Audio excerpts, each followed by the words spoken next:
Film की शुरुआत एक प्यारे से पप्पी बुल से होती है जो बेसब्री से किसी के अपनाने का इंतजार कर रहा है। कुछ ही देर में एक प्यार करने वाला परिवार उसे घर ले आता है और उसे अपने परिवार का नया सदस्य बना देता है।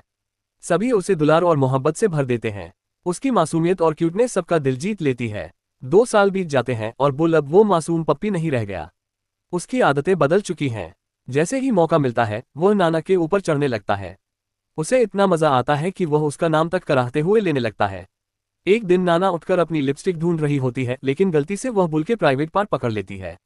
अजीब बात यह थी कि बुल को इससे कोई परेशानी नहीं होती। तभी उसका मालिक अंदर आता है और गुस्से से चिल्लाता है, क्योंकि वह बुल को पहले भी कई बार चेतावनी दे चुका था कि नाना के पीछे मत भागा करो।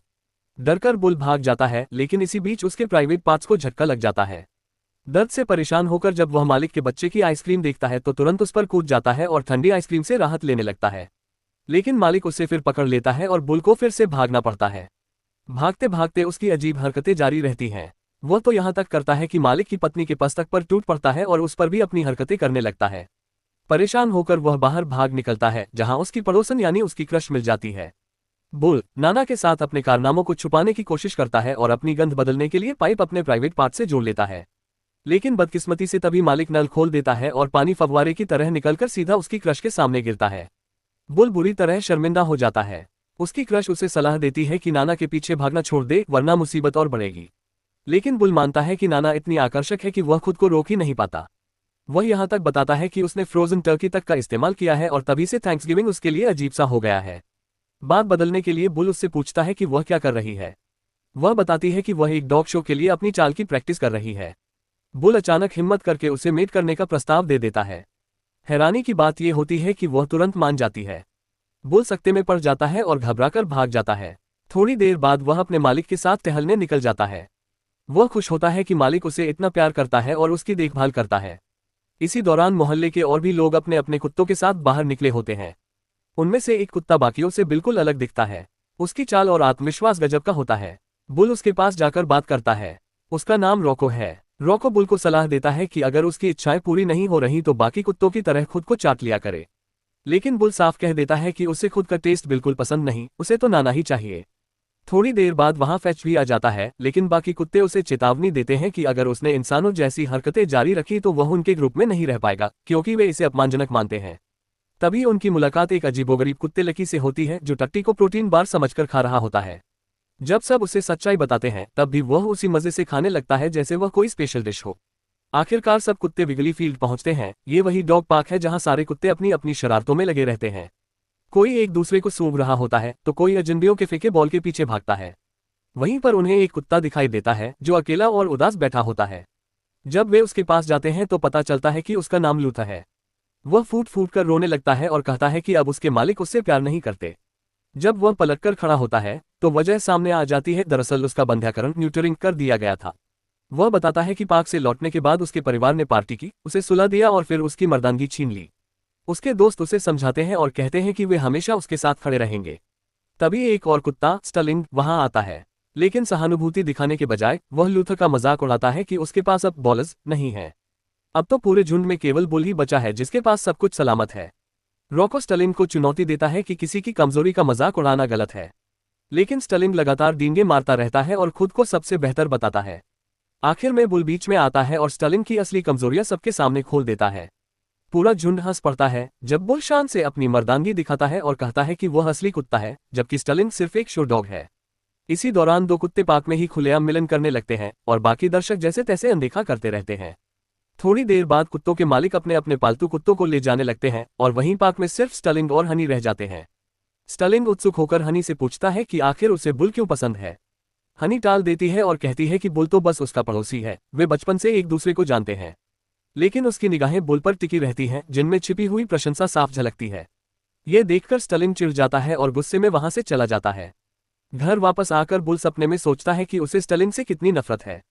तभी उसका परिवार उसे ढेर सारा प्यार दिखाने लगता है। वे सब चीजें करने देते हैं जो पहले मना थी, यहाँ तक कि गड़बड़ी करने पर भी उसे ट्रीट देते हैं। और इनाम के तौर पर उसे टॉयलेट में सिर डालने तक की इजाजत मिल जाती है। लेकिन तभी उसे याद आता है कि लूथर ने भी बताया था कि उसके बंध्याकरण से पहले उसके साथ ठीक यही सब हुआ था। यह सोचकर बुल घबरा जाता है और डर से जमीन पर गिर पड़ता है। अगले दिन पार्क में बुल अपने दोस्तों को दुखी होकर बताता है कि उसके मालिक भी उसका बंध्याकरण करने की योजना बना रहे हैं। रॉको उसे समझाता है कि वे सब ये सह चुके हैं तो वह भी इसे सह लेगा।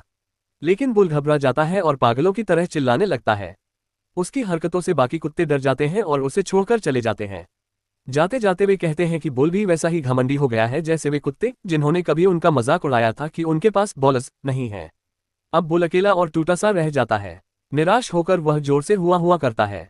तभी उसकी पुकार सुनकर हनी उसके सामने आ खड़ी होती है। जैसे ही वह ऊपर देखता है उसकी नजर उस पर पड़ती है और वह उसकी खूबसूरती देखकर दंग रह जाता है। पल भर के लिए वह अपनी सारी चिंताएं भूल जाता है। मगर इससे पहले कि वह दिल की बात कह पाता, हनी का मालिक उसे वापस बुला लेता है। बुल का मालिक फिर उसे गेंद लाकर देता है, लेकिन बुल उसे मुंह से गिरा देता है और उदास सा चेहरा बनाकर उम्मीद करता है कि मालिक अपना मन बदल लेगा। मालिक उसे प्यार से सहलाने की कोशिश करता है लेकिन असफल रहता है और आखिरकार उसे बाहर ही छोड़ देता है। तभी बुल एक चींटी को देखता है जो मेहनत से खाना खींच रही होती है। उससे प्रेरित होकर बुल फैसला करता है कि अब वह बंधन में नहीं रहेगा। वह अपना कॉलर तोड़ देता है और घोषणा करता है कि अब वह अपनी मर्जी से जिएगा। जबरन बार फांदकर वह शहर के किनारे तक पहुंच जाता है। वहां आजादी का मजा लेते हुए वह अपने खजाने को निहारता है और उन्हें अलग अलग नाम भी दे देता है। शुरुआत में सब रोमांचक लगता है लेकिन जल्द ही उसे भूख सताने लगती है। खाने की तलाश में वह एक मेले तक पहुंचता है और बच्चे कुचे खाने पर टूट पड़ता है।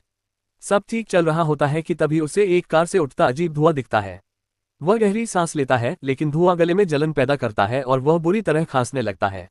कुछ देर वहां रुकने के बाद बुल नशे में झूमने लगता है। असल में वह स्कंद का धुआं सूंघ लेता है। नशे में बेसुध होकर वह बड़बड़ाने लगता है। तभी छाया से हनी सामने आती है और बुल उससे अपने प्यार का इजहार कर देता है। हनी जवाब में उसके करीब आकर चाटती है, मगर जब बुल होश में आता है तो उसे पता चलता है कि वह हनी नहीं बल्कि चूहे थे जो उसके साथ थे। डर के मारे वह उन्हें भगा देता है और भागते भागते लगभग एक कसाई से टकरा जाता है। अब उसे शहर की सड़कें डरावनी लगने लगती हैं। नशे में उसकी मतिभ्रम और बढ़ जाती है। उसे लगता है कि उसके खजाने ही उससे पूछ रहे हैं कि अब उन्हें बचाने की उसकी क्या योजना है। आखिरकार वे उससे अलग होकर चले जाते हैं क्योंकि उन्हें लगता है कि बुल उन्हें सुरक्षित नहीं रख सकता। बुल उन्हें वापस पाने के लिए दृढ़ निश्चय कर लेता है और उनके पीछे भागता है। दौड़ते हुए वह एक बिल्ली से टकराता है और समझता है कि वही उसके खजाने ले गई है। लेकिन जल्द ही उसे पता चलता है कि उसने गलतफहमी की है। इससे पहले कि वह पीछे हट पाए पूरा झुंड उसे घेर लेता है। उनका सरदार कैट किंग सामने आता है और गुस्से में कहता है कि कुत्तों की लापरवाह और बिगड़ी आदतों का अंत होना चाहिए। बुल रास्ता न पाकर मरे होने का नाटक करता है। एक बिल्ली का बच्चा उसे सूंघकर कहता है कि वह सचमुच मर चुका लगता है, मगर कैट किंग को यकीन नहीं होता। वह आदेश देता है कि उसके चेहरे को फाड़कर सच्चाई पता करो। लेकिन इससे पहले कि हमला होता, बुल का वफादार झुंड उसे बचाने के लिए पहुंच जाता है। अपने दोस्तों को देखकर बुल के मन में कृतज्ञता और अपराधबोध दोनों आते हैं। उसे याद आता है कि उसने कभी उन पर कटु शब्द कहे थे और अब वह उनसे सच्चे दिल से माफी मांगता है। अचानक बिल्लियां हमला करने के बजाय मधुर गुनगुनाहट करने लगती हैं। बुल को शक होता है।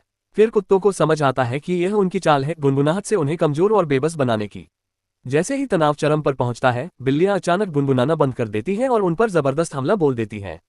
किस्मत से कुत्ते किसी तरह वहां से निकल भागते हैं। मौत के मुंह से बचकर निकलने के बाद वे राहत की सांस लेते हैं। बुल ने आखिरकार तय किया कि अब घर लौटने और अपने सबसे बड़े डर का सामना करने का समय आ गया है। लेकिन रॉको ने उसे समझाया कि जब तक उसके अंदर हिम्मत बाकी है उसे अपनी मर्दानगी को अपनाना चाहिए। बुल ने उसकी बात मान ली और दोनों ने मिलकर कसम खाई कि अब वे आज्ञाकारी और पालतू कुत्तों की जिंदगी नहीं जिएंगे। अब वे खुले और बंधन मुक्त रहेंगे। उनकी बगावत की शुरुआत हुई जब उन्होंने एक कैफे पर धावा बोला जहां वे उस गिलहरी को ढूंढ रहे थे जिसे काफी समय से पीछा कर रहे थे। आखिरकार रॉको ने उसे पकड़ लिया और बुल ने उसे फाड़ने में उसकी मदद की। हालांकि फैच को इस हिंसक काम पर पछतावा हुआ, लेकिन बाकी सब इसमें मजा ले रहे थे। इसी बीच लकी ने एक स्कंक को गिलहरी समझ लिया और उसकी स्प्रे से बुरी तरह बदबूदार हो गया। अब जहां भी वे जाते वहां ये बदबू फैल जाती। अपनी इस उथल पुथल के बीच उन्होंने एक पिल्ले को मदद के लिए पुकारते देखा। उन्होंने उसके मालिक को परेशान किया, पिल्ले को आजाद कराया और उसे अपने झुंड में शामिल कर लिया। लेकिन बदकिस्मती से नया साथी जल्द ही गाड़ी के नीचे कुचल गया। इसके बाद बुल भी हनी के मालिक की गाड़ी से टकरा गया। उसी पल उसने हनी से अपने दिल की बात कहने की कोशिश की, लेकिन कार तेजी से आगे बढ़ गई और वह कुछ कह न सका। टूटे दिल के साथ वह मायूस हो गया। उसने अपना दर्द अपने झुंड के साथ बांटा, जिन्होंने उसे याद दिलाया कि सच्चा प्यार पाने के लिए लड़ना पड़ता है। उनकी बातों से प्रेरित होकर बुल उनके साथ डॉग शो की ओर भागा। शो के दरवाजे पर उन्होंने देखा कि कितने खूबसूरत प्रतियोगी अंदर जा रहे हैं। अब सवाल था, सुरक्षा कैसे पार करें। फैच के आइडिया से उन्होंने खुद को इंसान के भेस में ढाल लिया। शुरुआत में डगमगाते हुए सही से नहीं चल पाए, लेकिन किसी तरह अंदर पहुंच गए। तैयारी वाले क्षेत्र में उन्होंने हनी को ढूंढा, लेकिन कहीं नहीं मिली। तभी उद्घोषक की आवाज गूंजी, हनी का नाम पुकारा गया। बुल तुरंत स्टेज की ओर भागा, लेकिन वहां स्टलिन और उसकी टीम प्रस्तुति दे रहे थे। उम्मीदें टूटने लगी। तभी हनी मंच पर आए और बेस्ट फीमेल ब्रीड का खिताब जीत लिया। हनी को स्टलिन के साथ चमकते देख बुल का दिल टूट गया। उसे लगा कि हनी कभी भी उसके जैसे कुत्ते को पसंद नहीं करेगी। लेकिन उसी पल हनी को एहसास हुआ कि वह सबकी उम्मीदों पर चलकर खुश नहीं रह सकती। अलग होना ही असली खूबसूरती है। उसने भीड़ में बुल को देखा और उसके दिल में एक नई रोशनी जग गई। उधर रॉको को गलती से प्रतियोगी समझकर स्टेज पर खींच लिया गया। जब जज ने उसके संवेदनशील हिस्से को छुआ तो रॉको भड़क उठा और मंच पर हंगामा मच गया। अफरा तफरी फैल गई, लेकिन हनी फिर भी बुल को ढूंढ रही थी।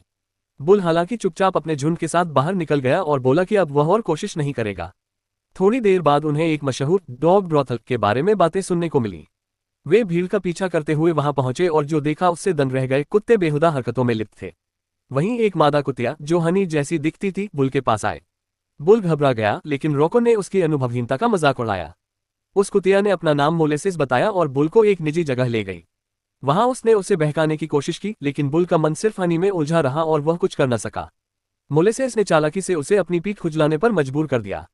ठीक उसी समय हनी वहां आ पहुंची और यह नजारा देखकर उसका दिल टूट गया। बुल ने खुद को छुड़ाने की कोशिश की, लेकिन हनी ने उसे कसकर पकड़ लिया।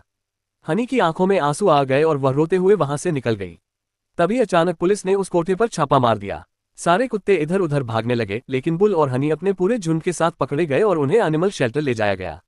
यह एक डरावनी जगह थी जहां खतरनाक आवारा कुत्ते भरे हुए थे। सबको अलग अलग पिंजरों में बंद कर दिया गया। अगले दिन हनी के मालिक उसे लेने आए। उन्होंने बताया कि हनी की मुलाकात जल्द ही स्टलिन नाम के कुत्ते से करवाई जानी है। ये सुनकर बुल ने भागने की योजना बनाई और बाकी सबको साथ में जोड़ा। कुछ ही देर में कुत्तों ने वहां दंगा कर दिया। जैसे ही अधिकारी उन्हें रोकने आए, कुत्तों ने मिलकर उन पर पेशाब की बौछार कर दी। इस अफरा तफरी के बीच बुल ने चाबियां उठा ली और उन्हें फैच की तरफ फेंक दिया। फैच ने सबको आजाद कर दिया। फिर सभी कुत्ते सड़क पर दौड़ पड़े। बुल और उसका झुंड सीधा पार्क की तरफ भागा ताकि हनी की मुलाकात स्टलिन से होने से पहले उसे रोका जा सके। रास्ते में बुल ने एक पोस्टर देखा। वह उसके मालिकों ने लगाया था, जिसमें लिखा था कि वे उसे याद कर रहे हैं।